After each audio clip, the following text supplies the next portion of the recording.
بسم الله الرحمن الرحيم نحمده ونصلي ونسلم على رسوله الكريم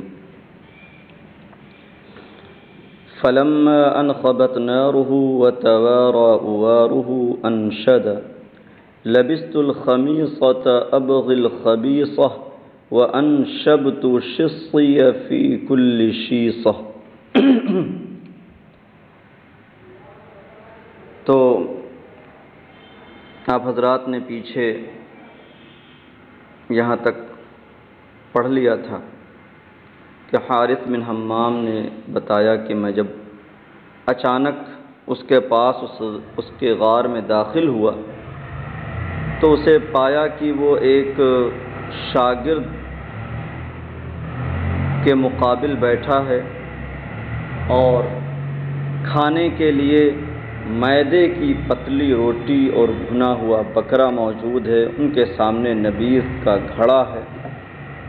تو میں نے اس سے کہا کہ اے شخص، تیری تقریر تو ترک دنیا پر تھی اور یہاں تو خود پورے عیش کے ساتھ زندگی بسر کر رہا ہے۔ اَیَکُونُ ذَاکَ خَبَرَکَ وَہَذَا مَخْبَرَکَ، کیا وہ تیرا ظاہر اور یہ تیرا باطن؟ تو اسے بڑا غصہ آیا اور وہ مجھے گھورنے لگا، حتی خفت ان یسطو علی، یہاں تک کہ مجھے ڈر ہوا کہ وہ مجھ پر حملہ آور ہو جائے گا۔ تو جب اس کی آگ بجھی اور اس کی گرمی چھپی تو اس نے یہ اشعار گنگنائے۔ تو انہی اشعار سے آج کا سبق ہے۔ لبست الخمیصۃ ابغی الخبیصہ، خمیصہ کہتے ہیں دھاری دار اچھی قسم کی چادر کو جو بڑے لوگ پہنتے ہیں، اور ابغی یہ بغا یبغی سے فعل مضارع سے غائب متکلم ہے، جس کا معنی ہوتا ہے طلب کرنا، حاصل کرنا۔ الخبیصہ جس کی جمع خبیث آتی ہے، یعنی تائے وحدت سے ہٹا کر کے، اور خبیصہ کا معنی ہوتا ہے ایک خاص قسم کا حلوہ۔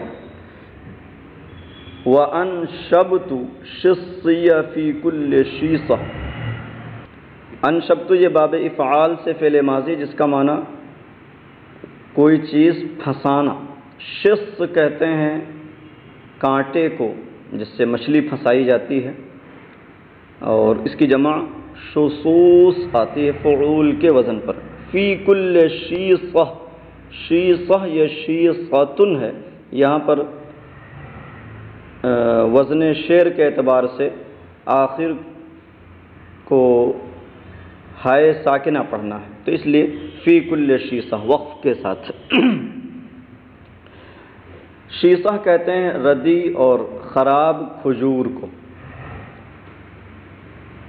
کہہ رہا ہے لبست الخمیصۃ ابغی الخبیصہ وانشبت شصی فی کل شیصہ، میں نے حلوے کی تلاش میں بزرگوں کی چادر پہنی اور اپنا کانٹا ہر مچھلی میں، ہر قسم کی چیز میں پھنسا دیا۔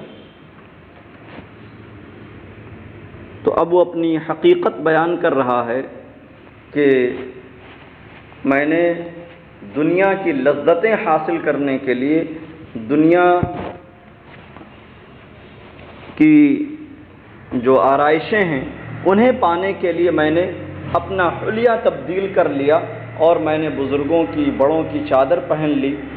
اور وَأَنشَبْتُ شِصِّيَ فِي كُلِّ شِيصَةٍ، یہ کنایہ اس بات سے کہ دنیا حاصل کرنے کے لیے ہر طرح کا حیلہ میں نے اختیار کیا۔ وَأَنشَبْتُ شِصِّيَ فِي كُلِّ شِيصَةٍ، اور ہر قسم کی چیز میں میں نے اپنا کانٹا پھنسا دیا۔ شصیہ میں یا متکلم ہے، اور یہاں ضرورت شعری کی وجہ سے یا کو مفتوح ہی پڑھا جائے گا، اگرچہ آپ نے یا متکلم میں پڑھا ہوگا کہ اسے مفتوح بھی پڑھ سکتے ہیں اور ساکن بھی پڑھ سکتے ہیں، لیکن یہاں مفتوح ہی پڑھنا ہے۔ وَصَيَّرْتُ وَعْظِيَ أُحْبُولَةً أُرِيغُ الْقَنِيصَ بِهَا وَالْقَنِيصَةَ، سیر یسیر باب تفعیل سے، جس کا معنی بنانا کرنا، یہ متعدی بدو مفعول ہوتا ہے۔ اس کا پہلا مفعول ہے واعظی اور دوسرا مفعول ہے احبولتن۔ احبولہ بمعنی جال، پھندا، اور اسی کی جمع ہے احابیل۔ حبالہ بھی آتا ہے، حدیث شریف میں النساء حبائل الشیطان، کہ عورتیں شیطان کا پھندا اور جال ہیں۔ اریغ القنیص بها والقنیصہ، اریغ یہ فعل مضارع ہے باب افعال سے، جس کا معنی اریدو چاہنا، طلب کرنا۔ قنیص اور قنیصہ یہ اس جانور کو کہتے ہیں جس کا شکار کیا جائے، شکار ہونے والے جانور کو قنیص اور قنیصہ، مذکر کے لیے قنیص اور مؤنث کے لیے قنیصہ۔ بہا میں جو ضمیر ہے وہ احبولہ کی طرف لوٹ رہی ہے۔ منشعب میں میرا خیال الاقتناص، شکار کرنے کے معنی میں مصدر استعمال کیا گیا ہے، بیان کیا گیا ہے۔ وصیرت وعظی احبولۃ، اور میں نے اپنے وعظ کو پھندا بنایا، ایک جال بنایا کہ جس سے میں نر و مادہ شکار ہونے والے جانوروں کا شکار کروں۔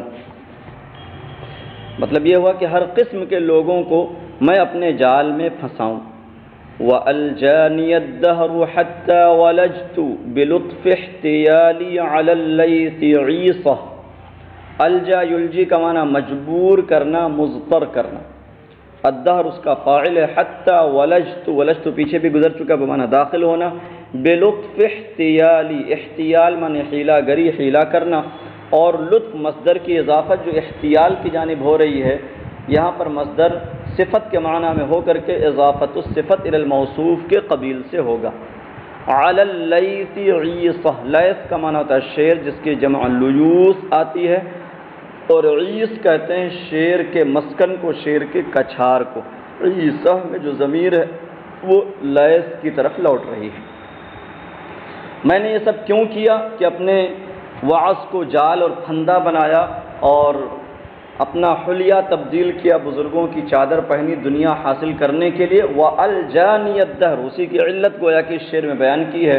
وَأَلْجَانِيَ الدَّهْرُ حَتَّى وَلَجْتُ بِلُطْفِ احْتِيَالِي عَلَى اللَّيْثِ عِيصَةً، اور زمانے نے مجھے مجبور کیا یہاں تک کہ میں اپنی لطیف حیلہ گری سے شیر پر اس کے کچھار میں داخل ہو گیا۔ یعنی اب میں بالکل بے خوف ہو گیا اور اپنی باریک حیلہ گری سے شیر پر اس کے کچھار میں داخل ہوا۔ علی اننی لم احب صرفہ ولا نبضت لی منہ فریصہ ولا شرعت بی علی مورد یدنس عرضی نفس حریصہ۔ علی اننی، علی یہ یہاں پر مع کے معنی میں بھی ہو سکتا ہے، اور علی استثناء اور استدراک کے لیے بھی ہو سکتا ہے، اللہ کے معنی میں بھی ہو سکتا ہے، لیکن کے معنی میں بھی۔ علی اننی لم احب صرفہ، لم احب یہاب یہاب ہیبتن سے فعل مضارع منفی بلم ہے، جس کا معنی ڈرنا، خوف زدہ ہونا۔ صرفہ، صرفہ میں جو ضمیر ہے وہ دہر کی طرف لوٹ رہی ہے، اور صرف الدہر کا معنی ہے حوادث زمانہ۔ ولا نبضت لی منہ فریصہ، نبض ینبض، ضرب یضرب سے، جس کا معنی حرکت کرنا، پھڑکنا، اور فریصہ کہتے ہیں بازو کے اس گوشت کو جو خوف کے وقت پھڑکنے لگتا ہے، اور منہ میں جو ضمیر ہے وہ صرف الدہر کی طرف لوٹے گی۔ ہاں، لا نبضت فعل ماضی پر لا یہاں پر آیا ہے، ایسے ہی آگے لا شرعت پر بھی، اس لیے کہ یہاں تکرار نفی ہے۔ لم احب فعل ماضی منفی کے معنی میں ہو گیا، آگے پھر ولا نبضت ولا شرعت، تو آپ نے پڑھا ہوگا کہ لا لا سکتے ہیں جب تکرار نفی پائی جائے۔ علی اننی لم احب صرفہ، مگر یہ کہ میں اس کے حوادث سے خوف زدہ نہ ہوا۔ تو یہاں پر اعلی اوپر، حتی ولجت بلطف احتیالی علی اللیث عیصہ، یہاں تک کہ میں شیر پر اپنی باریک حیلہ گری سے اس کے کچھار میں داخل ہوا۔ علی اننی لم احب صرفہ، مزید یہ کہ اگر اعلیٰ کو مع کے معنی میں لیتے ہیں تو مزید یہ کہ میں حوادث زمانہ سے نہ ڈرا، اور اعلیٰ کو لیکن یا اللہ کا معنی میں لیں تو معنی ہوگا، لیکن یہ کہ میں حوادث زمانہ سے نہ ڈرا اور نہ ہی اس کی وجہ سے میرے شانے کا گوشت پھڑکا۔ ولا شرعت بی علی مورد یدنس عرضی نفس حریصہ، شرع یشرع کا ایک معنی دخول آتا ہے، داخل ہونا، پہنچنا، اور یہاں پر چونکہ بی میں جو با ہے یہ تعدیہ کے لیے، اس لیے شراعت کا معنی ہوگا داخل کرنا، پہنچانا، اتارنا۔ اعلی مورد، مورد کا معنی پنگھٹ، وارد ہونے کی جگہ، اور اسی مورد کی صفت ہے یدنس عرضیہ، دنس یدنس، دنسن پڑھ چکے ہوں گے میلہ گندہ کے معنی میں، یدنس باب تفعیل سے جس کا معنی میلہ کرنا، عرض بمعنی آبرو، عزت جمع اعراض آتی ہے۔ نفس حریصۃ ہے، نفس کی صفت ہے حریصۃ، وہی ضرورت شعری اور وزن شعری کی بنیاد پر حریصہ ہائے ساکنہ کے ساتھ پڑھا جائے گا، اور یہ نفس حریصہ شراعت کا فاعل ہے۔ اور نہ ہی حریص نفس نے مجھے ایسی جگہ داخل کیا جو میری عزت کو پامال کرے، میری عزت کو خراب کرے۔ مطلب یہ ہے کہ میں نے اگرچہ حیلہ گری اختیار کی، لیکن میں اگرچہ نفس بڑا حریص ہے اور اسی حرص کی وجہ سے میں نے ایسا کیا، مگر میں نے کوئی ایسا کام نہ کیا کہ جس سے میری آبرو جاتی رہے اور میری عزت پر حرف آئے۔ وَلَوْ أَنصَفَ الدَّهْرُ فِي حُكْمِهِ لَمَا مَلَّكَ الْحُكْمَ أَهْلًا نَقِيصَةً، لو شرطیہ ہے، انصف ينصف انصاف سے انصاف کرنا، فی حکمہ حکم بمانا فیصلہ، لما ملک الحکم یہ جزا ہے، لو انصفا کی ملک یملک مانے مالک بنانا، ملک الحکم کا سیدھا ترجمہ آپ کر سکتے ہیں حاکم بنانا۔ ملکہ میں جو ضمیر فاعل کی ہے وہ دہر کی طرف لوٹ رہی ہے۔ اہلا نقیصہ، النقیصۃ ہے جس کا معنی کمی، کوتاہی، عیب، اہلا نقیصہ بمانا عیب والے، کمی والے۔ وَلَوْ أَنصَفَ الدَّهْرُ فِي حُكْمِهِ، اور اگر زمانہ اپنے فیصلے میں انصاف کرتا تو وہ عیب والوں کو حاکم نہ بناتا۔ تو مطلب یہ ہوا کہ زمانہ فیصلے میں منصف نہیں ہے، وہ انصاف نہیں کرتا کہ جس کو جس کا اہل دیکھے اس کو وہ چیز دے، بلکہ وہ ناانصافی کرتا ہے۔ اس وجہ سے مجھے بھی اپنا حلیہ تبدیل کرنا پڑا اور احتیال سے کام لینا پڑا۔ ثم قال لی ادنو فکل وان شئت فقم وقل، پھر اس نے مجھ سے کہا ادنو فکل، ادنو یہ دنا ادنو سے فعل امر ہے، اور کل اکل یاکل سے، وان شئت فقم وقل، ہاں قریب آؤ اور کھاؤ، وان شئت فقم وقل، اور اگر چاہو تو کھڑے رہو اور جو کہنا ہے کہو۔ فالتفت الى تلمیذی وقلت عزمت علیک بمن یستدفع به الاذى لتخبرنی من ذا، التفات سے ہے فالتفت، صیغہ واحد متکلم، ملتفت ہونا، متوجہ ہونا، تو میں اس کے تلمیذ کی طرف، اس کے شاگرد کی طرف متوجہ ہوا اور اس سے کہا عزمت علیک بمن یستدفع به الاذى لتخبرنی من ذا، عزم علیک کا معنی ہے قسم دینا، من موصولہ ہے، یستدفع به الاذى، یستدفع باب استفعال سے ہے، اے یطلب به الدفع، به دفع الاذى، یستدفع بمعنی یستدفع بالاذى بمعنی یطلب به دفع الاذى، اور الاذى بمعنی تکلیف دہ چیز، لتخبرنی من ذا، لتخبرنی یہ باب افعال سے فعل مضارع ہے، بالا میں تاکید، انہوں نے تاکید ثقیلہ، من ذا، ذا اس میں اشارہ ہے۔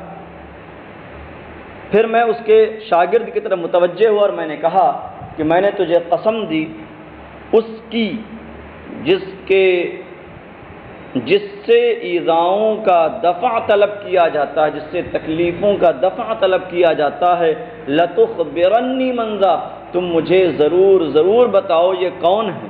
فقال هذا ابو زید السروجی سراج الغرباء وتاج الادباء، تو اس نے کہا هذا ابو زید السروجی، یہ ابو زید سروجی ہیں جو مسافروں کے چراغ ہیں اور ادیبوں کے تاج ہیں۔ سراج الغرباء اور تاج الادباء یہ ابو زید السروجی کی صفات ہیں۔ تو یہ نام ہے ابو زید اور صفت کے طور پر السروجی لگا ہوا ہے۔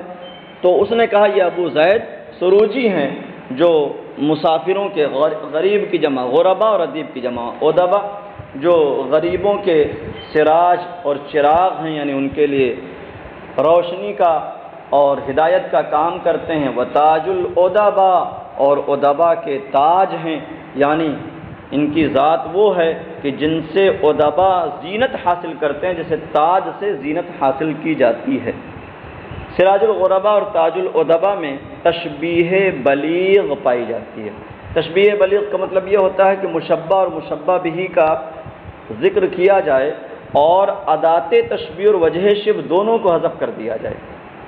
جیسے زید کو شیر سے تشبیہ دی جائے اور کہا جائے زید کل اسد، تو اس میں حرف تشبیہ آ گیا، یا زید کل اسد فی الشجاعتی، تو اس میں ساری چیزیں ہیں، مشبہ مشبہ بھی ہے، وجہ شبہ بھی ہے اور ادات تشبیہ بھی ہے۔